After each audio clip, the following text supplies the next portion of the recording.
control emotion? আবেগ নিয়ন্ত্রণ করা যায় কেমন করে? আবেগ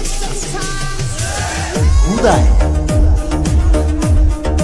মানে কারে যে পছন্দ করে, কোথাকার কোন মাইয়া যে একাই সাইখান প্রেম করে, এর আবেগে পড়ে গলায় দড়ি দেয়, আছে না নাই? আজকে আমার কথাগুলো খুব মনোযোগ দিয়ে শুনবা। আমি এই ইস্যু নিয়ে আজকে ফ্রেশ কথা বলছি। আমার এই 5 মিনিটের বক্তব্য কোনো যুবক যদি মনোযোগ দিয়ে শুনতে পারে, তার জীবনটাই পরিবর্তন হয়ে যাবে ইনশাআল্লাহ। সবচেয়ে বড় ধ্বংসের কারণ হচ্ছে আবেগ। বলেন তো এটার নাম কি? শুধু ছেলেরা না, আজকাল মেয়েদের আবেগের কোনো শেষ নাই। বাপ বলে যে মারে এই সাওয়াল ভালো না, গাঁজা খোর, এরা বিয়ে করলে তো জীবন শেষ। মাইয়া কয় আব্বা গাঁজা করছে, আমার কারো পছন্দই হয়। আবেগ বড় খারাপ জিনিস। এজন্য আজকে আমরা যে ইস্যু নিয়ে কথা শুনবো এবং সেটার পরে আমরা তার শীর্ষ শুনবো, সেই ইস্যুটা হচ্ছে হাউ টু কন্ট্রোল ইমোশন। আবেগ নিয়ন্ত্রণ করা যায় কেমন করে? এটা কোরআন এবং হাদিস থেকে জানার দরকারটা আছে না নাই? এই আবেগটা হচ্ছে পৃথিবীর সবচেয়ে সুন্দর জিনিস, আবার এই আবেগটা হচ্ছে পৃথিবীর সবচেয়ে অসুন্দর জিনিসের কারণ আবেগে যে পড়ে যায় তারা পুরো ক্যারিয়ারটায় লাল বাতি চলে যায়। ঠিক না বলা? আবেগ বড় মারাত্মক খারাপ জিনিস। আবেগ যদি নিয়ন্ত্রণ করতে চান, ফ্রেশ টিপস আপনার জন্য। If you wanna control your emotion, then you have to control your illusion. মায়া নিয়ন্ত্রণ করবে যে, আবেগ নিয়ন্ত্রণ করতে পারবে। এই দেখেন আমরা যে এত বেশি আবেগের কারণটা কি? দেখবেন কোন যুবক স্কুলে পড়ে কিংবা কলেজে পড়ে, ওই কলেজে পড়া অবস্থায় একজন মেয়েকে দেখে ভালো লাগে, আর ওই যে আবেগটা শুরু হয়, ওই আবেগের কারণে, মায়ার কারণে যুবকের পুরো ক্যারিয়ারটাই নষ্ট হয়ে যায়। মায়া জিনিস বড় খারাপ জিনিস। এই মায়াটা হচ্ছে এমন একটা জিনিস, পৃথিবীর সবচেয়ে শক্তিশালী মানুষকে যে জিনিসটা কাবু করে ফেলে, এটার নাম হচ্ছে মায়া। এবং পৃথিবীর সব জায়গায় জিতে যাওয়া মানুষও এক জায়গায় হেরে যায়, এটার নামও হচ্ছে মায়া। ঠিক কিনা বলো? এর জন্য কারো মায়ায় পা দিও। তবে হ্যাঁ, ভালো তো একজনকে বাঁচতেই হবে। নিজের বউকে ভালোবাসার দরকারটা আছে না নাই? মায়ার সিঁড়িতে যখন পা রাখবা, তো সাবধানে পা রাখবা। যখন কারো মায়ার সিঁড়িতে পা রাখবা, উঠবা হচ্ছে একটা দেয়াল পরিমাণ। খাগড়াছড়ি ভাইয়েরা কি পরিমাণ? দেয়াল থেকে পড়লে একটু আঘাত পায়, কিন্তু পরে গিয়ে আবার ঠিক হয়ে যায়। কিন্তু যখন মায়াতে পা দিবা, 10 তলায় উঠে যেও না, কারণ যার মায়ায় তুমি পড়বা সে যদি ঠাস করে ফেলায় দেয়, ওই যে বেকা হবা, আর তুমি সোজা হয়ে দাঁড়াতে পারবা না। এজন্য এই মায়াকে নিয়ন্ত্রণ করবার দরকারটা আছে না নাই? আমার কথা কি বোঝা যায়? আমি জানি এই কথাগুলো সচরাচর মাহফিলে হয় না, এটা আমি খুব ভালো করে জানি, কিন্তু আমার কথা একটা, যুবকদের কলিজায় কোনো কথা লুকায়ে থাকবে, আর আসিফ সেইটা বলবেন, এটা পশ্চিম কালেও হতে পারে না। শোনো, তুমি যখন কাউকে খুব বেশি মায়া করবা, তো তার অবহেলা, তার ইগনোর তুমি সহ্য করতে পারবে না। দেখবেন আমরা যখন কাউকে খুব বেশি মায়া করি, তার প্রতি আমরা দুর্বল হয়ে যাই, আর মানুষ এই দুর্বলতার সুযোগ নিয়ে পুরো মানুষের জীবনটাকে কষ্ট দিয়ে ঝাঁকাপাকা করে ফেলে। এজন্য প্রিয় ভাইয়েরা, আবেগ নিয়ন্ত্রণ করতে চাইলে মায়াকে নিয়ন্ত্রণ করবার দরকারটা আছে না নাই? শেষ কথা বলছি, এই মায়াটা হচ্ছে একটা সাগরের মতো। কিসের মতো? মনে করেন আপনি সাগরে ডুব দিয়েছেন, পুরো চতুর্পাশে থই থই পানি, চতুর্পাশে পানি আর পানি। আপনি ডুব দিবেন আর তাকাবেন, দেখবেন খালি পানি আর পানি।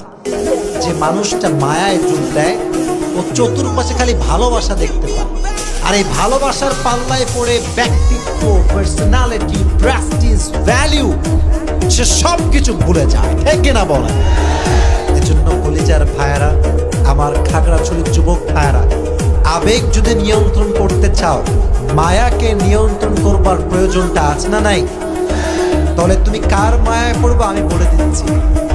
আল্লাহ তাআলা বলছেন সিবগাতাল্লাহ ওয়া মান আহসানু মিনাল্লাহি সিবগা। যে ব্যক্তি আল্লাহর রঙে রঙিন হয়ে যায়, যে ব্যক্তি আল্লাহর মায়ায় পড়ে যায় এবং তার রঙে নিজেকে সাজিয়ে নেয়, পুরো দুনিয়াটাই তার রঙে সেজে যায়। সুবহানাল্লাহ পড়েন। এজন্য সময় থাকতে ভালোবাসবো একজনকে, মায়া করব একজনকে, জবান খুলে বলতে হবে তিনি কে। Number one, if you want to control your emotion, then you have to control your illusion. আবেগ নিয়ন্ত্রণ করতে চাইলে মায়াকে নিয়ন্ত্রণ করবার প্রয়োজনটা আছে না নাই? আমার কথা বোঝা যায়? আমি কি বোঝাতে পারতেছি? তাহলে আজ থেকে মায়া নিয়ন্ত্রণ করা যাবে তো ইনশাআল্লাহ। 2 নাম্বার, যদি তোমরা আবেগকে নিয়ন্ত্রণ করতে চাও, then you have to think about your future. ভবিষ্যৎ নিয়ে ভাবো। তুমি যে আবেগে পড়ে আজকে একজন মেয়েকে পছন্দ করে আব্বা আম্মার পারমিশন ছাড়া বিয়ে করছো, মনে রেখো আব্বা আম্মাকে নারাজ করে তুমি যেই মেয়ের রাজকুমারী মনে করে বিয়ে করছো, রাজ রানী মনে করে বিয়ে করছো, এর চেহারা কালকে কাল নাগিনীও হতে পারে। পেয়ালা খুব সাবধান। হাদিস শোনো, রিদাউর রব্বি ফি রিদাইল ওয়ালিদাইন ওয়া সাখতুর রব্বি ফি সাখতিল ওয়ালিদাইন। আব্বা আম্মা খুশি, আল্লাহ বলছে আমিও তোর উপরে খুশি।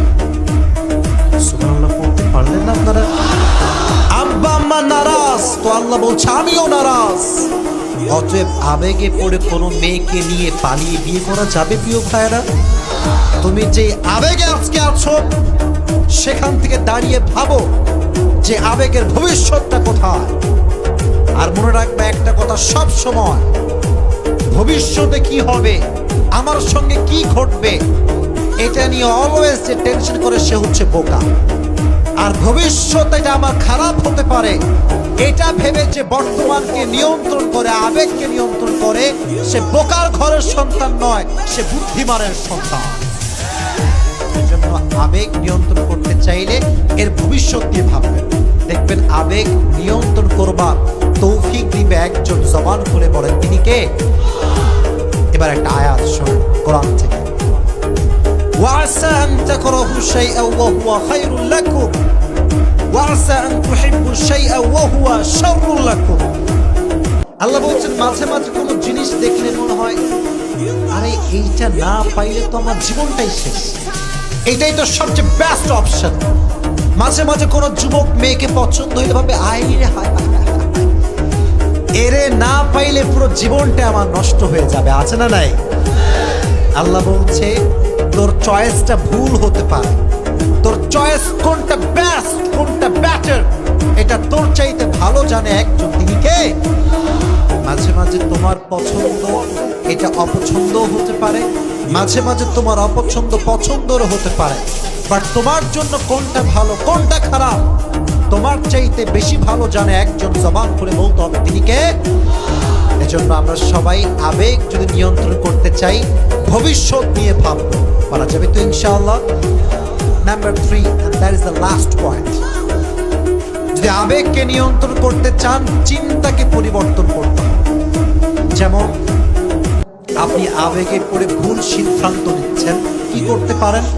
নিজেকে নিয়ন্ত্রণ করবার জন্য মনে মনে জিকির করবেন। আমার সঙ্গে সকলেই পড়েন সুবহানাল্লাহ। বীর পুরুষের মতো আওয়াজ লাগবে, পড়েন সুবহানাল্লাহ। সকলেই পড়েন আলহামদুলিল্লাহ। সকলেই পড়েন লা ইলাহা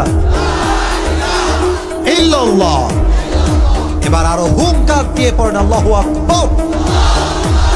আলা বিযিকরিল্লাহি তাতমাইন্নুল কুলুব, তাতমাইন্নুল কুলুব। If you want to get the peace of your heart, then you are not able to get that by your money. তুমি যদি মনের প্রশান্তি খুঁজে পেতে চাও এটা টাকা দিয়ে খুঁজে পাওয়া যাবে না, গাড়ি বাড়ি দিয়ে খুঁজে পাওয়া যাবে না, ক্ষমতা দিয়ে খুঁজে পাওয়া যাবে না। রবের জিকির যে বেশি বেশি করবে তার কলিজা আল্লাহ নিজেই ঠান্ডা করে দেবে। সুবহানাল্লাহ পড়। এজন্য যখন আবেগে খুব অশান্ত হয়ে গিয়েছেন মনে মনে বেশি বেশি জিকির করার দরকারটা আছে না নাই? জিকির করবেন, মসজিদে যাবেন, ভালো মানুষের সঙ্গে মিশবেন, আপনার আবেগকে নিয়ন্ত্রণ করার তৌফিক দিবে একজন। জবান খুলে বলেন তিনি কে? আল্লাহ তাআলা আমার কলিজার টুকরা যুবকদেরকে, মুরব্বীদেরকে, মা বোনদেরকে এই আবেগ নামের রোগ থেকে হেফাজত করে দিক। সকলেই মন খুলে পড়ে না আমিন। আমার কলিজার টুকরা যুবক ভাইদেরকে আল্লাহ তাআলা ইসলামের সৈনিক হিসেবে কবুল করুক। সকলেই পড়ে না আমিন।